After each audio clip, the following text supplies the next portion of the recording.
Hi, Nathan Horne from iPhys-Ed.com here, and I wanted to let you know that coming up on November 5th, 2022, I'm going to be hosting a 3-hour live online workshop for physical educators all around the world.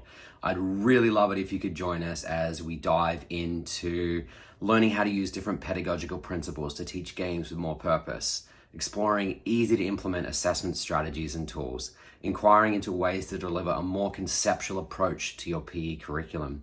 We're going to discover how to collect student voice and help make the PE experience more meaningful for your students. You can connect with other PE teachers from all around the world on our live video platform, and you will be provided with the opportunity to ask questions and seek assistance with your unique PE problems. This workshop is for any physical educator anywhere around the world. The fact that it's online means that you can attend no matter where you are in the world, what time it is.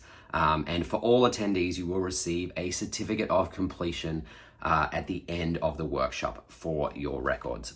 All you need to participate is a computer, an iPad, a phone, a way to connect to the video call, a microphone, headphones, a way so you can engage back and forward with conversation with myself and other physical educators from all around the world. I really hope that you can join me on November 5th for the live online PE workshop.